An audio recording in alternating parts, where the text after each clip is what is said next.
If there is one account I would want every single Canadian to have, it is this one, the TFSA. Honestly, it might be the most powerful, most flexible, and most underused account we have got in this whole country. And here's the thing that drives me a little crazy. So many people either do not have one at all, or they have got one sitting there as a plain savings account earning next to nothing, with no idea of what it could actually do for them. So today, let us fix that together. I'm going to walk you through what a TFSA really is, how much you can put in, what you are allowed to hold inside it, how it stacks up against an RRSP, and the simple mistakes that quietly cost people money. By the end, you will know exactly how to use it. Let us get into it. So first, what actually is a TFSA? Forget the confusing name for a second. A TFSA is basically a special wrapper you put around your money that makes it completely invisible to the tax man. Anything you hold inside it grows tax-free, and when you take it out, that is tax-free too. No tax on the interest, no tax on the dividends, no tax on the growth, ever. And you do not even have to report it on your tax return. It just sits there, quietly growing, and none of it gets taxed. That is the whole magic of it. Now, how much can you put in? Every year, the government gives you a chunk of contribution room, and recently that has been around $7,000 a year. But here's the beautiful part that so many people miss. If you do not use your room, it does not disappear. It carries forward year after year, and this room has been building up since 2009, or since the year you turned 18, whichever came later. So if you have never really used your TFSA, your actual available room could be a lot bigger than you think, easily into the tens of thousands of dollars. If you're not sure of your number, you can log into your CRA My Account and it will tell you exactly how much room you have. Do that before you do anything else because it is odd and a pleasant surprise. Here's the next thing, and this is the mistake I see the most. People think a TFSA is just a savings account. It is not. A TFSA is a container, and you get to choose what goes inside it.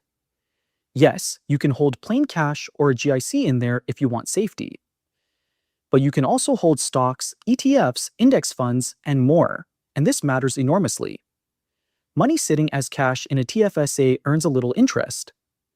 That same money invested in a low-cost index fund inside your TFSA can grow for decades, completely tax-free. Same account, wildly different outcome. So if your TFSA is just holding cash right now, that is not wrong exactly, but you might be leaving a lot of growth on the table. Let me put a real number on it. Say you managed to put away $7,000 a year and you invested in a simple low-cost index fund inside your TFSA, earning a long-run average return. After 20 years or so, you could be looking at well over $200,000. And here's the kicker, every single dollar of that growth is yours, completely tax-free.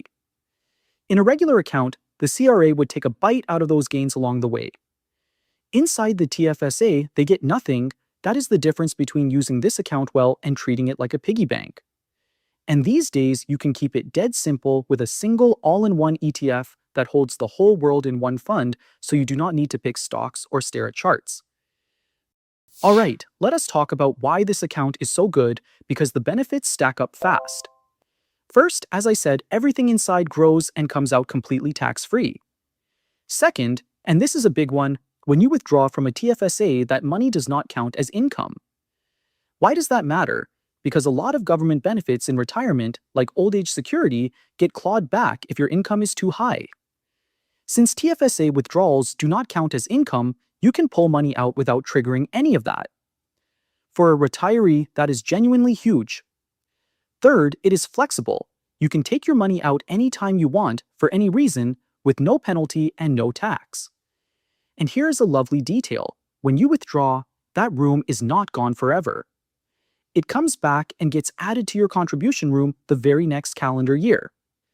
So you can use it and then rebuild it later. And one more that a lot of couples miss. You are allowed to give money to your spouse to put into their own TFSA, and the growth is not attributed back to you the way it can be with other investments. So as a household, you have got 2 full sets of TFSA room to fill, which quietly doubles your tax-free space. If you are a couple, use both. Now the question I get more than any other, TFSA or RRSP, which one should I use? And the honest answer is that they do different jobs, and a lot of Canadians should use both. Let me make it simple. An RRSP gives you a tax deduction when you put money in, which is great, especially if you are a higher earner, but you pay tax when you take it out in retirement. A TFSA works the other way. You put in money you have already paid tax on, but everything after that, the growth and the withdrawals, is completely tax-free and it never affects your benefits.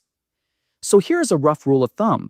If you are a lower or middle earner, the TFSA usually comes first because your tax rate is not high enough to get huge value from the RRSP deduction. If you are a higher earner, the RRSP deduction is worth more, so it often takes priority, with the TFSA close behind. And if you can do both, even better. That combination is a genuinely powerful setup. Quick side note while we are here, if your goal is buying your first home, there's a third account worth knowing about called the FHSA, the First Home Savings Account. Think of it as a TFSA and an RRSP combined just for first-time buyers. You get a tax deduction going in, like an RRSP, and you can pull the money out completely tax-free for a first home, like a TFSA. So if a first place is on your radar, look at filling that one too. But for general long-term wealth, your TFSA and RRSP are the two workhorses. Okay, before you rush off to open one, let me save you from the common mistakes, because a few of these actually cost real money. Mistake number 1, and the most expensive, is over-contributing. If you put in more than your available room, the CRA charges you a penalty of 1% per month on the excess every month until you take it out. Ouch! Mistake number 2 ties right into that. If you withdraw money and then try to put it back in the same calendar year, you can accidentally over-contribute because your withdrawn room does not come back until the next year. So if you take money out, wait until January to replace it unless you have got extra room to spare. Mistake number 3 is a sneaky one. If you hold US dividend stocks in your TFSA, the US government takes a 15% withholding tax on those dividends, and unlike in an RRSP, you cannot get it back. It is not the end of the world, but for big US dividend payers, an RRSP is often the better home. And mistake number 4, do not day trade aggressively inside your TFSA. If the CRA decides you're running it like a business, they can actually tax your gains, which defeats the entire purpose. The TFSA rewards a patient, long-term investing, not frantic trading. So who is a TFSA actually for? Honestly, almost every single Canadian adult. If you are saving for a goal, it is fantastic. If you are investing for the long term, it is one of the best tools you have got. If you are retired, it is brilliant for pulling out money without touching your benefits. There is really no downside to having one open and working for you. So let us bring it all together. A TFSA is a tax-free wrapper around your money. Everything inside grows and comes out with zero tax, your room carries forward and is probably bigger than you think, and you can hold real investments in it, not just cash. Withdrawals are flexible and do not count as income, which protects your benefits, and the room comes back the next year. Use it alongside an RRSP for the best of both worlds and steer clear of the simple mistakes like over-contributing and holding US dividends in the wrong account. It really is the closest thing we have to a no-brainer in Canadian personal finance. Just remember the limits and rules do change, so check your current room and the latest numbers before you act. Alright, that is the TFSA, hopefully a whole lot clearer now. If a friend or family member is still letting their TFSA sit there as an empty savings account, do them a favor and send this their way. Give it a like if it helped, subscribe if you want the rest of this stuff explained the same simple way, and go check your contribution room today. You might be surprised how much space you have got waiting for you. Take care, everybody.